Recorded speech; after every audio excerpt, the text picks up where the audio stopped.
Hello and welcome. In this video, I'd like to discuss whether gravity or density best explain the way in which objects fall to Earth.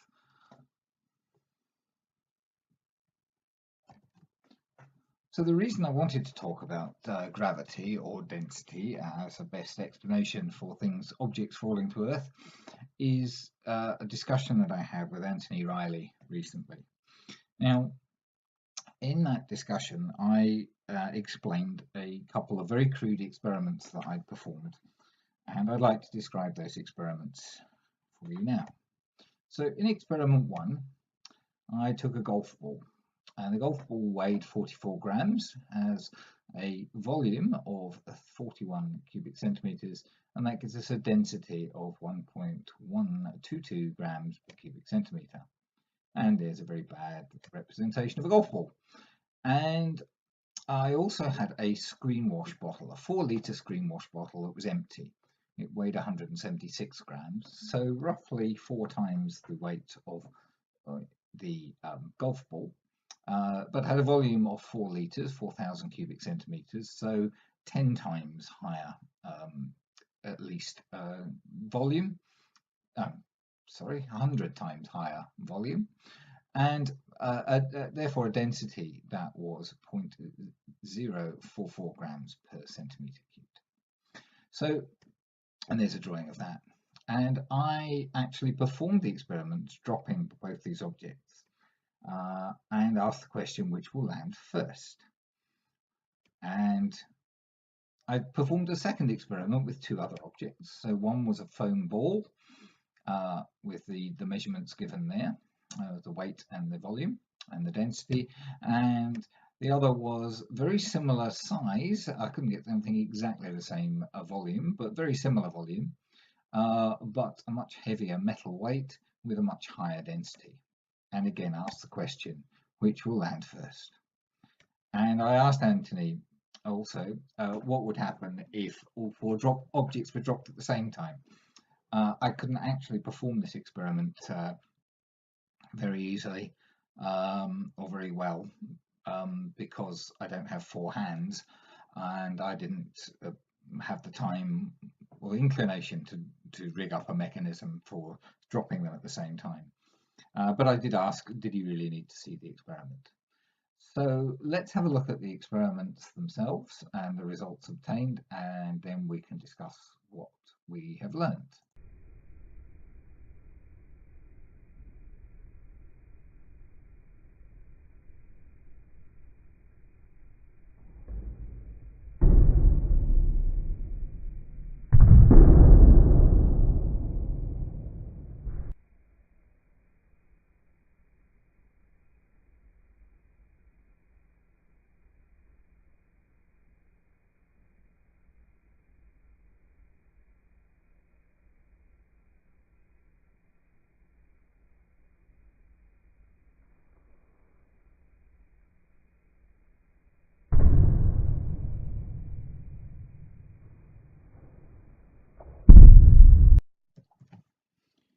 So, although those experiments are done rather crudely and will be best performed in a vacuum, so that the effect of resistance by the air would be minimized, they were performed indoors in still conditions, and the amount of drop involved, being just over a meter, is sufficiently small that there's virtually no effect of air resistance in this particular case. And so we have, for experiment 1, our golf ball and our screen wash bottle. Experiment 2, we have a foam ball and a heavy weight, relatively heavy weight. Now the golf ball is high density relative to the object it's falling alongside, and a low weight. The screen wash bottle is a low density and a high weight, so the opposite way around. But they fall at the same rate. In the other case, we have a low density and low weight object and a high density, high weight object, and again they fall at the same rate. Both hit the ground at the same time. And I think most people would accept that if I was to repeat the experiment with all 4 objects falling, or if I was to take the golf ball and the weight, the golf ball and the foam ball, the screen wash bottle with each of the other 3, I would have all objects hitting the ground at the same time. There wouldn't be a pairing of these objects where one would hit the ground significantly before the other, even given the conditions of a little bit of air resistance. So what does this tell us about whether density or gravity is the best explanation for this? Well, the first thing I'd like to point out is that it doesn't appear to matter whether the relative density of 2 objects is high or low or high. The objects fall at the same rate, regardless of their density. Now, the same can be said of the weight, which is effectively the mass. Weight is simply mass times gravity, and because we're at 1 gravity on the Earth, then 1g, then the weight and the mass are the same on Earth. And we have a low weight and a high weight, a low weight, a high weight, and they are still falling at the same rate. So the question becomes, why does gravity better explain this situation than density? And we'll look at that now. So what do these experiments tell us? What can we conclude? We need, I'm afraid, to do a bit of mathematics. Sorry about that, but we just do. Mathematics is part of everyday life. It's part of the world in which we live. We can, in many ways, only describe things that we observe in terms of mathematics, and this is no exception. So we have density, and density has a formula. So density P here is equal to the mass divided by the volume of the object. Gravity is usually described by this formula. So force gravity, so capital F small g, is equal to g, which is a constant, multiplied by the mass of first object, the mass of second object, divided by the distance, the square of the distance between the 2 objects. And we also are going to need the force, the law of inertia, or the equation for inertia. And this is force equals mass times acceleration. Now, when I was discussing this with Anthony, I don't think I made it clear, and I don't think Anthony understood, that in order to get a value for an acceleration, we actually need to use the force of the law of inertia. We need to be able to calculate the force involved in the case of gravity and the force involved in the case of density, and then we need to have a value for the acceleration of the object. And so the law of inertia, using that, the equation for density and the equation for the inertia, it's quite simple to derive the equation, which actually turns out to be the equation for buoyancy, which actually gives us a force expressed in terms of density, volume, and acceleration. And this will ultimately allow us to make some calculations based on density for the experiments that we've performed. So the buoyancy equation is usually written like that, where g is the acceleration due to gravity. But in this instance, we'll leave it as a capital A for acceleration, because we're not necessarily expecting to have the same acceleration as gravity. So the question we can ask is, what happens when we plug the numbers from our experiment into these equations? If any of these equations accurately describe what we've observed, then we should get the same value for acceleration, regardless of the mass, density, or volume of the object. If you remember, we had the same rate of fall, that is the same acceleration, regardless of whether it was a heavy object with a high density or a a light object the low density or vice versa. It didn't make any difference. So what we want is something that gives us the same result for acceleration regardless of the mass, the volume, or the density of the object concerned. So what do we get? So starting off with using the gravity equation, if we determine the force of the gravitational force for the golf ball, we have the gravitational constant times by the mass of the Earth in kilograms times the mass of the golf ball, and the whole lot divided by the distance between those two objects. Now, it's not the distance from the object to the ground, it's the distance from the object to the center of gravity of the Earth, because the Earth is the second object in this equation, and so that is this rather large number expressed in meters. And if we crunch the numbers, we come out with a force of 0.432 newtons. And if we do the same thing for the screen wash bottle, much of the numbers are the same. And crunching those numbers, and the only number that's different is the actual mass of the screen wash bottle itself, we get 1.728 newtons. Now, those two numbers are different, but remember that force equals mass times acceleration, and what we're interested in is the acceleration. So if we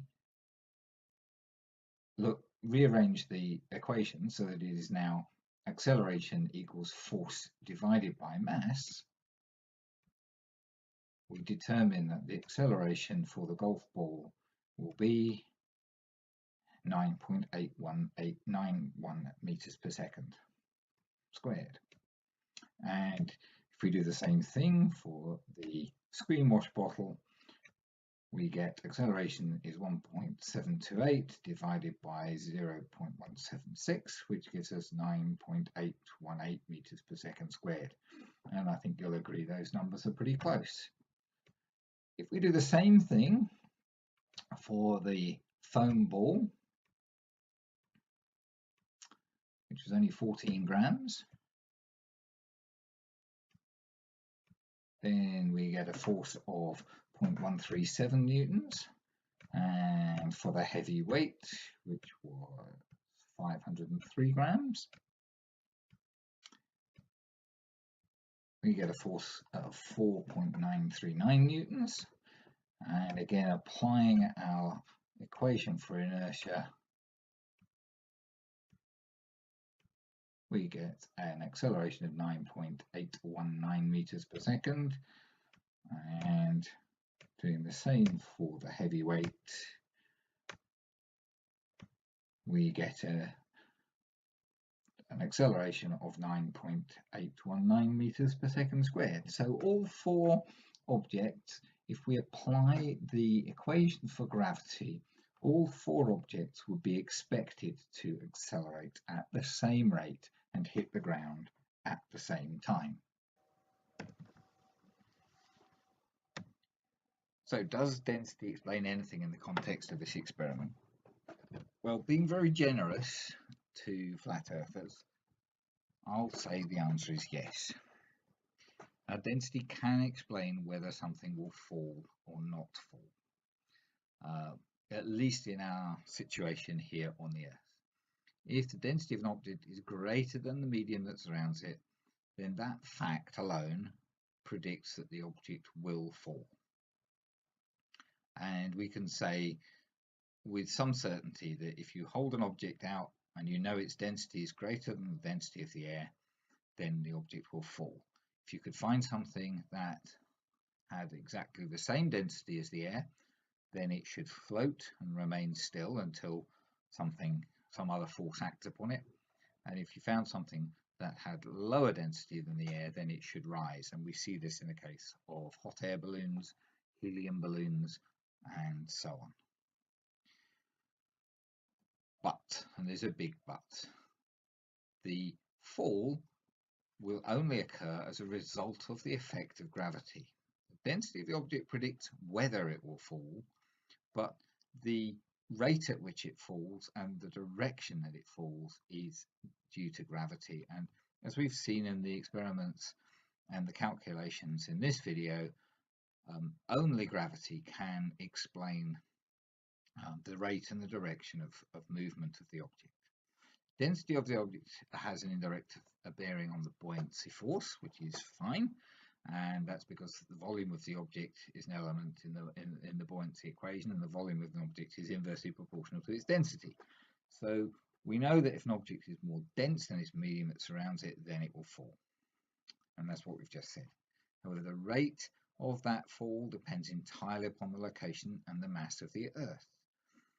At least that's so in our daily life. So we're on the Earth, and the location and the mass of the Earth determine the rate at which objects fall.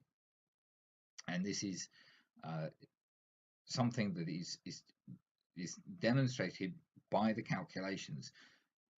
If anybody gives me an object, I can weigh it, I can measure it, I can calculate its mass, I can calculate its density as well. Then I can predict not only that it will fall if I hold it out and let go of it, but the rate at which it will fall and the direction that it will fall based upon the equations of gravity.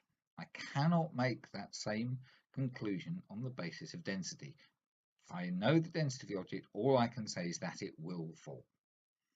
And I have to rely on measuring to know that it will fall, the rate at which it will fall. I cannot calculate and predict that. Whereas with gravity, I can predict it, then I can measure it, I can see if the two are the same.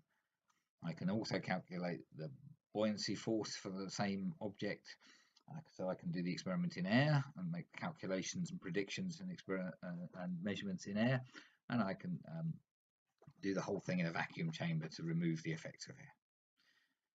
Now, my contention is that if we located on the Moon or on Mars, it would be the mass and location of the Moon or Mars that would be important in dictating the direction and the rate at which an object falls. And I'd claim that this experiment has been done. The Apollo astronauts dropped a feather and a hammer on the Moon. The Moon has no atmosphere, so the medium surrounding the object has a density of 0. And therefore the buoyancy force is 0. So the only force acting upon those objects was the force of gravity, and because the way that the calculations work for gravity, the amount of force applied to each object was different. Therefore the rate at which they fell became the same, because they had different masses. So the feather and the hammer hit the ground at the same time. If density was the only factor in that situation, then the hammer should fall faster and the feather should fall slower. The feather is less dense and therefore it should fall slower if density was the controlling factor. And so it clearly didn't happen in that experiment on the Moon, and it doesn't happen when you perform that experiment in a vacuum on the Earth. Flat earthers like to claim that we haven't been to the Moon, and spacecraft have never been to Mars or any other planets, and they're totally wrong about this. And that will be the subject of my next video, which will look at the evidence that we have been to the Moon. We have sent probes to Mars and Saturn and Jupiter and Pluto and Venus and Mercury and the Sun and various moons and a comet and all manner of space exploration has gone on in the last 4 or 5 decades. Now, that's going to be difficult to prove, but I can show that the vast preponderance of evidence supports the suggestion that we have been, or the the assertion, if you like, that we have been on these sent these missions into space, and I will explain that I can see no evidence at all that we have not been to any of no evidence that supports the suggestion we have not been on these space missions.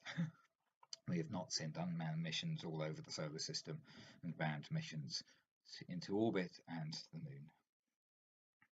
However, for the purposes of today's video, whether things behave as they should do or not on the moon or Mars is not that important. The fact of the matter is that only gravity can explain how objects behave here on Earth. And I think I've shown that density cannot provide such a complete explanation as gravity can. Given that gravity gives us the best, most complete explanation for what we actually observe and measure, then that surely is the reason gravity should be used as our explanation for these things. If something comes along that's better than the gravity explanation, then we should adopt that. But until something better comes along, then we need to stick with gravity as being the explanation. Of course, this has huge implications for the flat Earth community.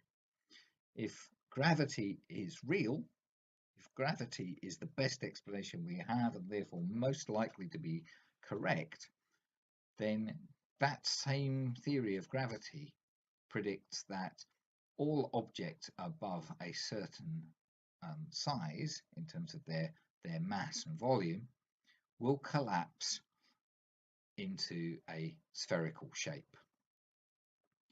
And a little bit like crunching up a piece of paper into a ball. The force of gravity is like the force of your hand crumpling up the flat plane of the paper into a ball shape. And this happens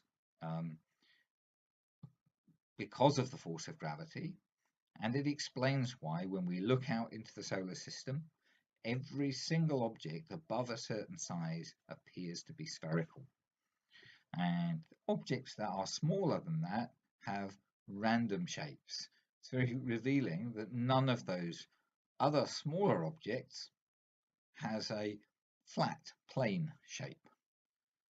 They all have a sort of lumpy, bumpy, sort of potato-like or irregular shape, and nothing has a flat shape in the solar system. And this is another problem that the flat earthers have. If you're going to claim that the Earth is flat, claim that there is evidence that the Earth is flat, you then need to explain how it is that matter, which appears to be normal by all other criteria, forms a ball shape, a spherical shape everywhere else in the universe, and a flat shape here on Earth. And as usual, they completely ignore the evidence that is gathered by scientists of the shapes of objects like the moon and the other planets and the sun and so on, and claim that these things are not spherical, or they're not made of the same sort of matter as the Earth, and therefore it's perfectly reasonable to argue that the Earth can be flat. It's a bizarre case of special pleading fallacy, if you like, to reject everything that is in conflict with your point of view, and by rejecting everything you can then claim that your view is accurate. So I'll leave this video here. There are a number of challenges within it to the flat earth community, which I fully expect them to completely ignore, and I'll move on to trying to prove that, or at least not prove, but try to demonstrate that the conclusion that we have indeed explored the solar system and are continuing to explore the solar system, both in manned and unmanned missions, that conclusion is by far the most reasonable conclusion to come to. Thank you. As usual, if you want to subscribe or like this video, that would be fantastic. Otherwise, just hope you enjoyed it.